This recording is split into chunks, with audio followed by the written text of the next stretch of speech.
Welcome to the flight deck of awesome. Ever wondered what it's like to command a floating city? I'm talking about the biggest, baddest ships on the planet, aircraft carriers. These behemoths are like something out of a Bond film, bristling with jets, helicopters, and enough firepower to make a dictator sweat.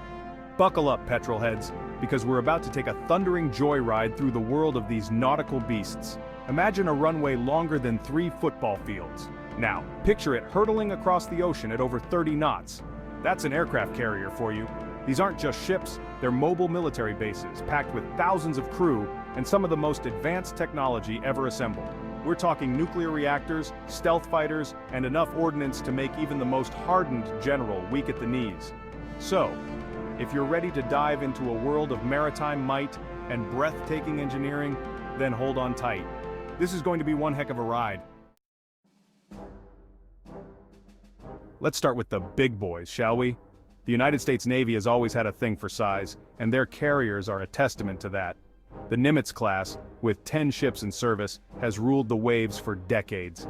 These 100,000-ton monsters are floating airports, each carrying up to 90 aircraft. The Ford class is even bigger and better. The USS Gerald R. Ford is a technological marvel. It boasts an electromagnetic aircraft launch system and can launch 25% more aircraft than the Nimitz. These giants are the kings of the carrier world, packed with firepower. Symbols of American naval dominance patrolling the world's oceans. Now let's take a step back in time to the golden age of aircraft carriers. The USS Enterprise, CV-6, nicknamed the Big E, wasn't just a ship, it was a legend. This World War II veteran earned 20 battle stars, the most of any U.S. warship in that conflict. She was there at Pearl Harbor, Midway, and Guadalcanal. The Enterprise was a different breed of carrier. Smaller than her modern counterparts, she carried a crew of over 2,000 sailors who fought with incredible courage and tenacity.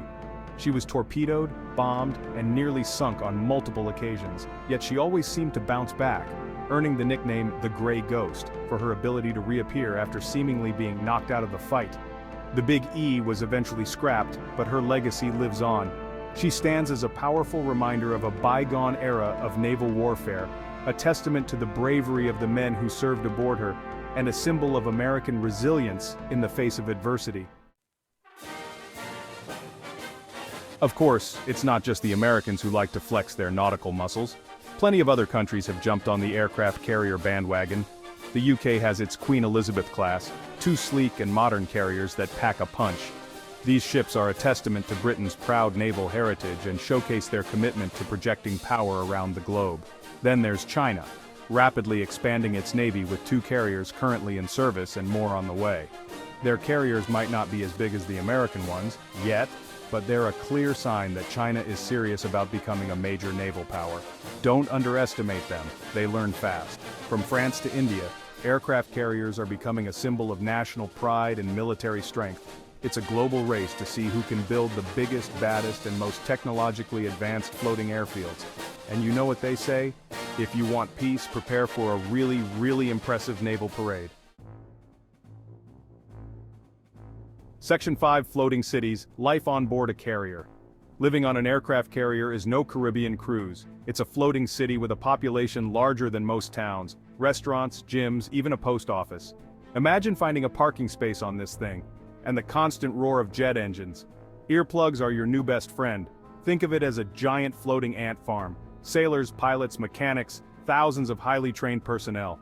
They work around the clock, fueled by coffee and duty. Life on a carrier is not for the faint of heart. It's cramped, noisy, and dangerous. But it's an experience unlike any other. A chance to serve, travel, and be part of something extraordinary. Just don't expect a good night's sleep. Section 6, A Day in the Life Launching and Recovering Jets. Now let's talk about the main event launching and recovering aircraft.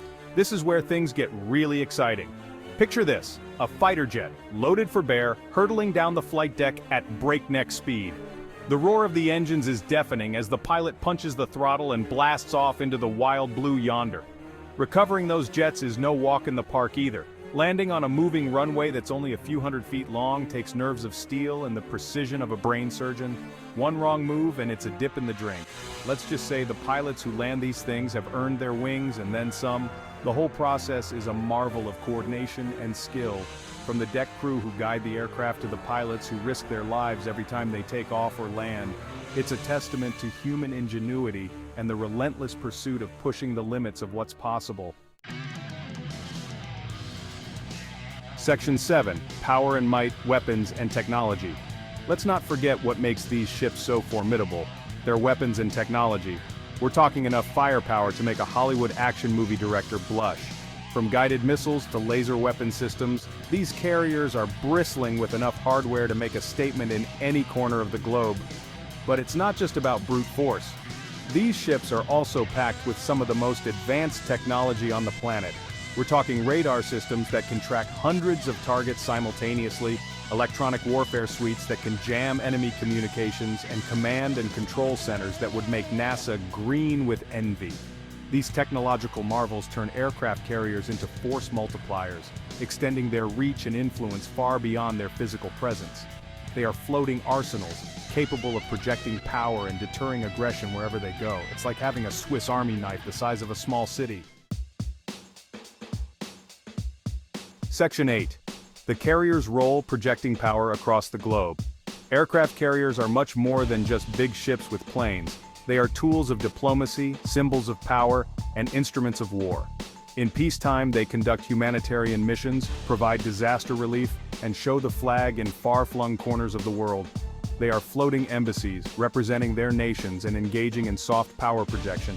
But when the drums of war beat, these gentle giants transform into instruments of destruction. They can launch airstrikes, support amphibious landings, and establish air superiority over contested airspace. Their presence alone can change the course of a conflict, deterring aggression and shaping the strategic landscape. In an increasingly uncertain world, aircraft carriers remain vital tools for maintaining global stability.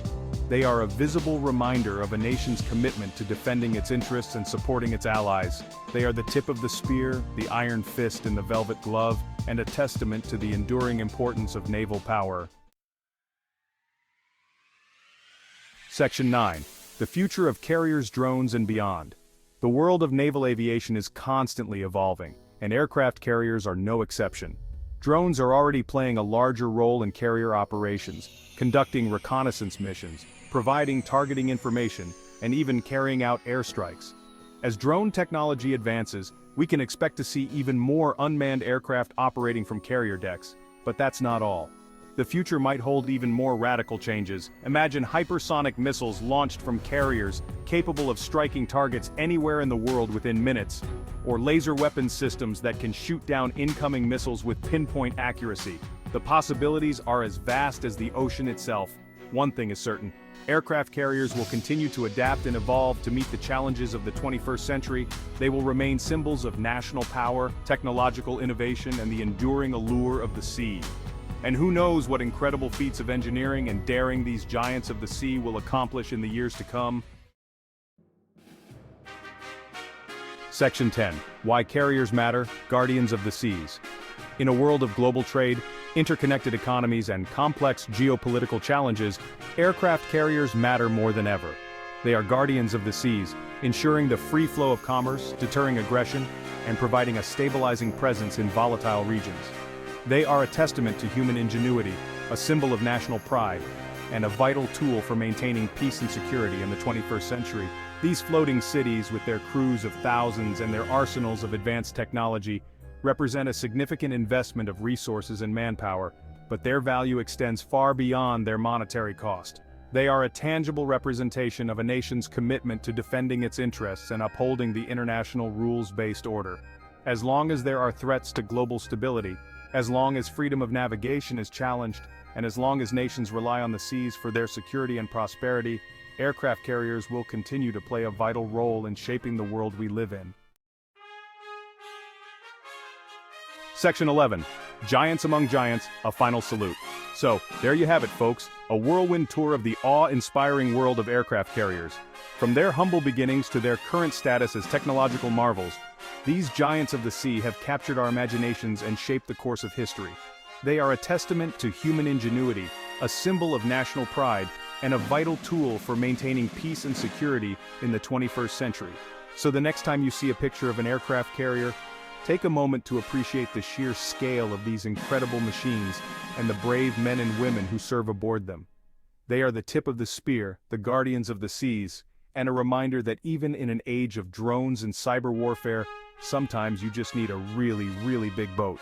Cheers to that.